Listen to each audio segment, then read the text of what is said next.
आज हम class 10th में कार्बन एंड इट्स कंपाउंड पढ़ने जा रहे हैं। केमिस्ट्री का चैप्टर नंबर 4। तो इसमें सबसे पहले हम बात करेंगे बॉन्डिंग इन कार्बन और इसमें आप पढ़ेंगे क्या, द कोवैलेंट बॉन्ड मतलब हिंदी में आप इसको बोल सकते हैं कार्बन में आबंध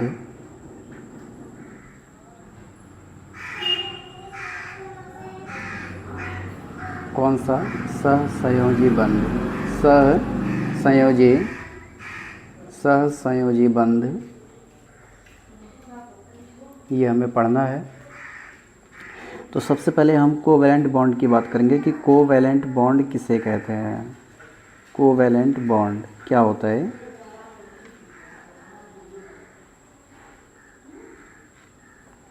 सहसंयोजी बंध किसे कहते हैं?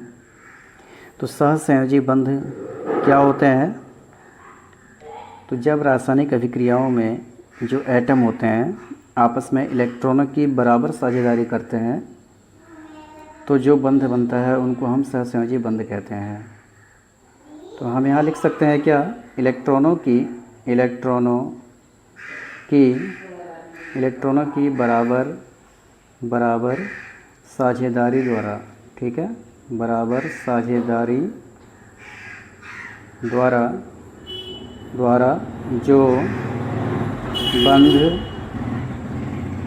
बनते हैं उसे कोवैलेंट बॉन्ड कहते हैं। ठीक है, कोवैलेंट बॉन्ड कहते हैं। अब देखिए इसके बाद यहाँ पर जो कोवैलेंट बॉन्ड है, ठीक है, कहते हैं कोवैलेंट बॉन्ड बनता है, लेकिन यहाँ पर जो इलेक्ट्रॉनों की बराबर साझेदारी है तो इसका ध्यान रखेंगे आप कि इलेक्ट्रॉन का जो साझेदारी होता है तो वो किस तरीके से होता है। इसमें प्रत्येक एलिमेंट ये सोचता है कि अपने जो निकटतम अक्रिय गैस की स्थायी संरचना है उसको लेने की कोशिश करता है, मतलब उसके बाहरी कोश में 8 इलेक्ट्रॉन हो जाएं। इस तरीके से इलेक्ट्रॉनों की साझेदारी होती है केवल हाइड्रोजन को छोड़ करके। ठीक है, तो हम यहाँ पर अब आगे बढ़ते हैं। सहसंयोजी बंध आपको मैंने बता दिया, ठीक है, और जितने इलेक्ट्रॉनों की साझेदारी कोई एलिमेंट करता है तो वो उसकी सहसंयोजकता कहलाती है। अब यहाँ पर अगर सहसंयोजी बंध बन रहा है और उस सहसंयोजी बंध के फलस्वरूप जो मॉलिक्यूल्स हैं अगर उन पर कोई आवेश नहीं होता है तो उनको नॉन पोलर कहते हैं। ठीक है, अध्रुवीय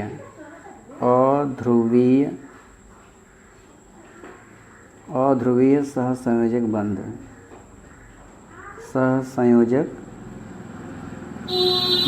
तो अध्रुवीय सहसंयोजक बंध क्या होते हैं?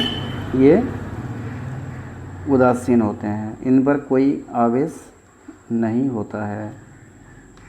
ठीक है, एक ध्रुवीय होता है तो ये आवेशित होते हैं, जो ध्रुवीय होता है, ठीक है, ये क्या होते हैं? आवेशित। तो हम यहाँ पर अगर एग्जाम्पल की बात करें, जैसे देखो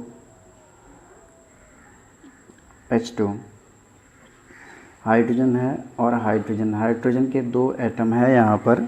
ठीक है, तो हाइड्रोजन के पास आप जानते हैं कितना इलेक्ट्रॉन होता है? 1 इलेक्ट्रॉन को इस तरीके से दिखाया जाता है और इसके पास भी 1 इलेक्ट्रॉन। ठीक है, अब यहाँ पर क्या है, देखो 1 इलेक्ट्रॉन इसके पास है, 1 इलेक्ट्रॉन इसके पास है, तो इन दोनों को एक एक इलेक्ट्रॉन चाहिए, क्योंकि हाइड्रोजन के निकटतम जो है कौन है? हीलियम है। हीलियम क्या है? इनर्ट गैस है, अक्रिय गैस है। इसका परमाणु क्रमांक 1 होता है, इसका 2 होता है। इसका मतलब ये हाइड्रोजन हमेशा हीलियम की तरह स्ट्रक्चर लेगा, तो 1 इलेक्ट्रॉन इसको चाहिए। तो ये हाइड्रोजन क्या कहता है, इस हाइड्रोजन से 1 इलेक्ट्रॉन मांग लेता है कि भाई तुम मेरा 1 इलेक्ट्रॉन दे दो, तुम अपना 1 इलेक्ट्रॉन दे दो मुझे, तो मेरे पास 2 हो जाएंगे, और तुम मेरा 1 इलेक्ट्रॉन ले लो तो तुम्हारे पास भी 2 हो जाएंगे। तो कुछ इस तरीके से स्ट्रक्चर इसका बन जाता है ऐसे करके। तो यहाँ पर क्या कंडीशन आती है, देखिए 2 इलेक्ट्रॉन इसके पास हो जाते हैं और 2 ही इलेक्ट्रॉन इसके पास भी हो जाते हैं। तो यहाँ से आपका कोवैलेंट बॉन्ड जो बनता है, आप इसको इस तरीके से भी दिखा सकते हैं, क्योंकि 1-1 इलेक्ट्रॉनों की साझेदारी होती है तो एकल बंध बोलते हैं इसको, ठीक है। अगर 2-2 इलेक्ट्रॉनों की साझेदारी होगी तो डबल बॉन्ड, 3-3 इलेक्ट्रॉनों की साझेदारी होती है तो ट्रिपल बॉन्ड। मैं यहाँ सभी बॉन्ड दिखा दे रहा हूँ। इसके बाद देखेंगे आप क्या, ऑक्सीजन का O2, ठीक है। ऑक्सीजन में क्या हो रहा है, देखिए O+O। हम बाह्य कोश के इलेक्ट्रॉनों को लेते हैं, तो बाह्य कोश के इलेक्ट्रॉन की अगर हम बात करें तो ऑक्सीजन का क्या हो जाएगा आपका 2 और 6, एटॉमिक नंबर 8 होता है ना इसका। 2 और 6 मतलब 6 इलेक्ट्रॉन इसके पास हैं और 6 आपके इसके पास भी हैं। तो मैं इसको इस तरीके से दिखा दूँ, 1 2 3 4 5 6, और ऐसे ही 1 2 3 4 5 6 मैंने अलग अलग इलेक्ट्रॉन दिखा दिया, इसका अलग से, इसका अलग से। अब देखो इसके पास 6 है, इसके पास 6 है, तो ऑक्सीजन के नियरेस्ट जो इनर्ट गैस है वो आपका कौन सा है? ऑक्सीजन के नियरेस्ट कौन है आपका? हीलियम, नियॉन है, ठीक है। तो ये नियॉन की तरह स्ट्रक्चर बनाएंगे। तो नियॉन के लिए इसका एटॉमिक नंबर नियॉन का कितना होता है? 10 होता है। तो 10 करने के लिए 2 इलेक्ट्रॉन चाहिए, इसको भी कितना चाहिए? 2 चाहिए। तो ये 2-2 इलेक्ट्रॉन आपस में साझेदारी कर लेते हैं और इनका जो स्ट्रक्चर बनता है कुछ ऐसे बनेगा कि एक यहाँ पर 2 इलेक्ट्रॉन इसका और 2 इलेक्ट्रॉन इस ऑक्सीजन का, बाकी 1 2 3 4, 1 2 3 4। अब यहाँ से देखो ये आपस में साझेदारी हुई इनकी और इन दोनों की आपस में साझेदारी हुई।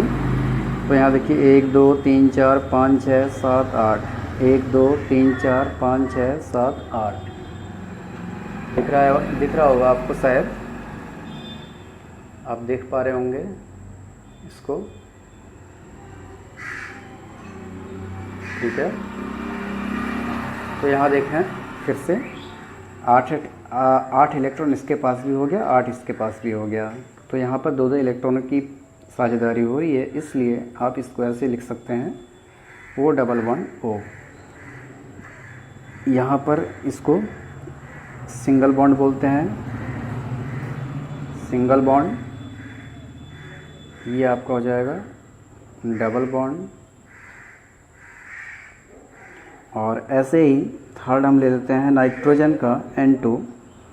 तो नाइट्रोजन में देखिए N+N, ठीक है। नाइट्रोजन के बाह्य कोश में कितने होते हैं? 2 और 5, 7 होता है ना इसका। तो यहाँ 5 इलेक्ट्रॉन है, तो 1 2 3 4 5, 1 2 3 4 5। अब यहाँ पर क्या कंडीशन है? 3 इसको चाहिए, 3 इसको चाहिए, 3 2 5 है ना, 5 3 8, तभी 1 2 3 4 5, 5 3 8 हो जाएगा, 5 3 8 हो जाएगा, क्योंकि 8 इलेक्ट्रॉन कंप्लीट करना है ना इनको। जैसे यहाँ पर आपको क्या करना था, 8 इलेक्ट्रॉन के लिए 2 इलेक्ट्रॉन की कमी थी, 1 2 3 4 5 6 था। यहाँ पर 5 है, तो इसको 3 इलेक्ट्रॉन चाहिए, तो 3 ही इससे मांग लेगा, 3 ही इससे मांग लेगा। बाह्य कोश में 8 इलेक्ट्रॉन होने चाहिए, बस इतना ध्यान रखें आप लोग। तो यहाँ पर क्या है, नाइट्रोजन आपस में 3-3 इलेक्ट्रॉनों की शेयरिंग करेंगे सब, और बनाएंगे ऐसे, ये 3 इलेक्ट्रॉन इस नाइट्रोजन का, ये 3 इलेक्ट्रॉन इस नाइट्रोजन का, और 3 इसने दे दिया, इसके पास केवल 2 बचेगा और इसके पास भी केवल 2 बचेगा। तो अष्टक कैसे पूरा होगा इनका, देखो ये हो गया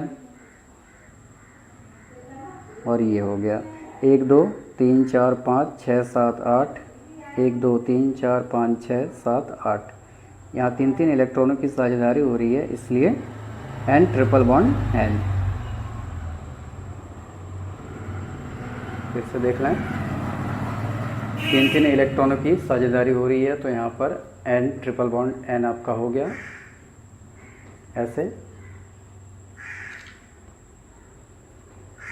तो इस तरीके से आप single bond, double bond, triple bond.